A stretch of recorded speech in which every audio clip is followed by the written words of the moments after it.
Selamat sore, Assalamualaikum warahmatullahi wabarakatuh. Shalom, Om Swastiastu, Nama Budaya, Salam Kebajikan. Baiklah, kami dari kelompok 3. Perkenalkan, nama saya Ivan Rofi Napitupulu dari kelas SMBPA. Perkenalkan, nama saya Yun Melani dari kelas SMBPA. Perkenalkan, nama saya Anggi Anggraini, saya dari kelas SMBPA.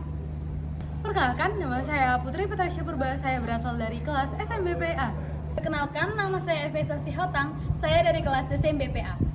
Perkenalkan, nama saya Daniar di Padang, saya berasal dari kelas SMBPA. Baiklah, judul yang kami ambil adalah Kisah Mereka yang Tumbuh Bersama Energi Kotor. Mengapa kami mengambil judul ini? Jadi, di daerah Sumut dan juga Sulawesi Selatan dan Cilacap, mereka mengalami ketidaknyamanan lewat pembangunan PLTU di sekitar permukiman mereka. Jadi pembangunan PLTU ini memberikan dampak yang tidak baik bagi daerah setempat dan juga masyarakat yang tinggal di situ. Nah, jadi apa sih yang mereka rasakan? Terutama itu di pencemaran lingkungan. Jadi pencemaran lingkungan ini mereka rasakan lewat pencemaran udara dan juga air yang mereka gunakan. Jadi setelah 1 tahun pembangunan PLTU ini, masyarakat itu banyak mengalami sesak napas, terutama untuk anak-anak. Jadi anak-anak ini rentan sekali terkena penyakit yaitu sesak napas.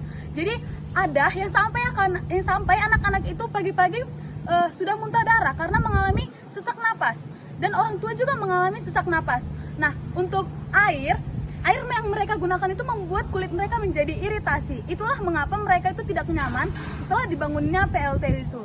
Dan pencemaran lingkungan ini lumayan membuat mereka itu tidak nyaman karena PLTU ini tidak memberikan sosialisasi yang baik bagi mereka. Mungkin itu yang bisa saya sampaikan. Dilanjutkan dengan saudari saya, Daniel. Pembangkit listrik berbahan batu bara juga adalah kontribusi pada kesehatan masyarakat sekitar, seperti pencemaran udara yang disebabkan oleh uap. Hal ini disebabkan oleh adanya pembakaran batu bara. Nah, hal ini disebabkan oleh adanya zat-zat yang berbahaya yang terkandung di dalamnya seperti nitrogen dioksida, sulfur dioksida, alkemis, nikel, dan merkuri. Jika zat-zat ini bercampur dan terhirup oleh manusia, ini akan menyebabkan gangguan pada paru-paru dan juga jantung. Bahkan juga dapat menyebabkan kematian. Hal-hal seperti ini sudah sering terjadi seperti di Sumatera Utara, terjadi gangguan pencernaan dan juga gangguan pada kulit. Seperti juga di Sulawesi Selatan terjadi gangguan pernapasan.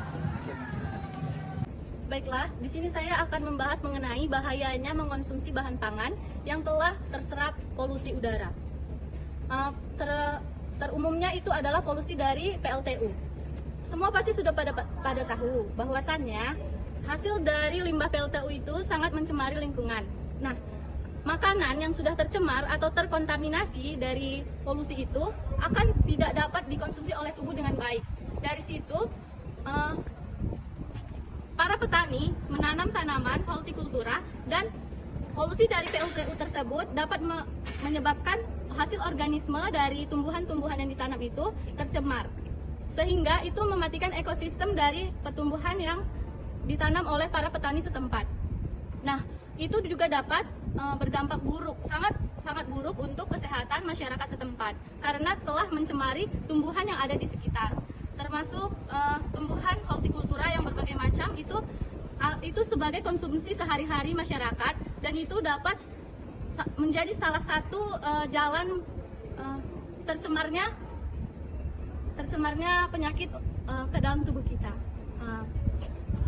Kita dapat mencegahnya dengan memilah-milah atau membersihkan dulu makanan-makanan yang akan kita konsumsi. Mungkin begitu saja yang dapat saya sampaikan, akan dilanjutkan oleh teman saya. Baiklah teman-teman, di sini saya menjelaskan tentang merosotnya perekonomian masyarakat, terutama pada nelayan yang disebabkan oleh PLTU. Pembangkit listrik tenaga uap menggunakan uap air untuk menghasilkan listrik. Dari sini kita bisa ketahui bahwa PLTU juga mempunyai dampak negatif terhadap masyarakat, terutama pada nelayan. Terutama salah satunya adalah navigasi PLTU. Perlu kita ketahui bahwa PLTU ini letaknya berlokasi pada pantai atau perairan, dikarenakan mereka membutuhkan air sebagai alat membantu mereka untuk menghasilkan listrik.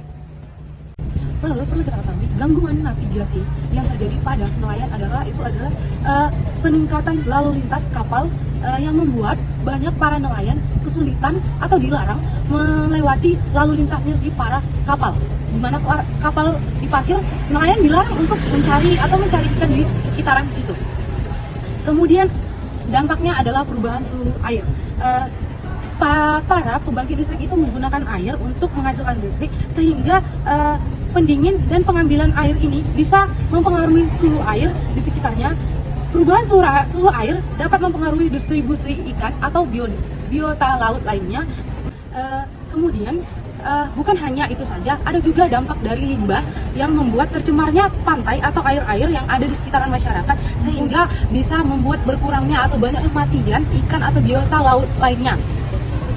Ada juga sebuah kisah yang menceritakan bahwa ada sebuah keluarga yang punya satu kepala keluarga dan punya tiga orang anak, yang dimana kepala keluarga itu yang dulunya sebelum adanya pembangkit listrik itu keluarga ini hanya membutuhkan satu kepala keluarga saja yang mencari nafkah, yaitu seorang ayah. Dan sekarang setelah adanya pembangkit listrik, mengharuskan ibu dari anak-anak itu mengharuskan ikut berkecimpung mencari nafkah untuk memenuhi seluruh kebutuhan masyarakat, kebutuhan anak-anak mereka. Jadi itulah dampak negatif pada perekonomian, terutama pada nelayan yang ada di sekitaran daerah pembangkit listrik tersebut. Terima kasih. Nah, jadi dari penjelasan teman-teman saya tadi dapat dikatakan ini semua terjadi akibat kurangnya tanggung jawab dari PLTU, yang mana banyak menyebabkan terjadinya kerusakan terhadap lingkungan. Contohnya itu ada pencemaran udara, pencemaran air dan juga tanah. Selain itu juga perusahaan kurang bertanggung jawab untuk kesehatan masyarakat, yang mana banyak anak kecil terkena sakit. Contohnya itu sakit kulit, yang mana kulit mereka itu luka-luka. Kemudian kurangnya tanggung jawab PLTU juga dapat menyebabkan hilangnya sumber daya, yang mana hal ini berdampak pada mata pencarian penduduk setempat seperti yang sudah dijelaskan oleh teman saya tadi. Kemudian kurangnya keterlibatan masyarakat juga menjadi salah satu kurangnya tanggung jawab PLTU.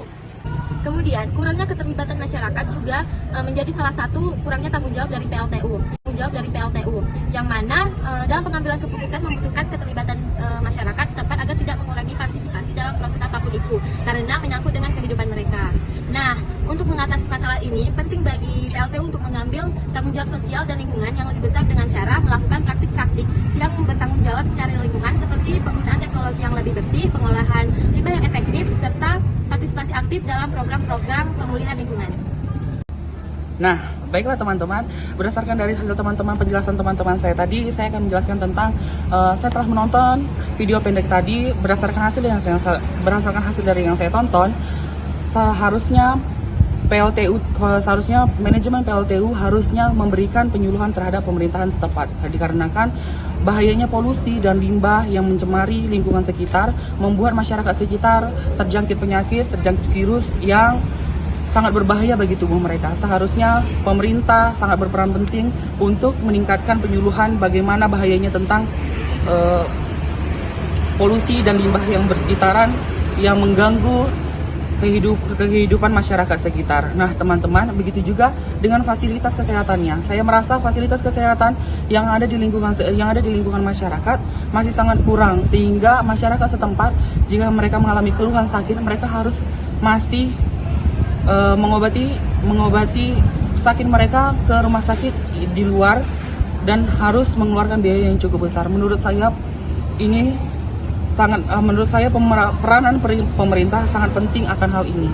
Saya berharap pemerintah bisa ikut serta dan harus lebih gercep lagi untuk penanganan hal ini.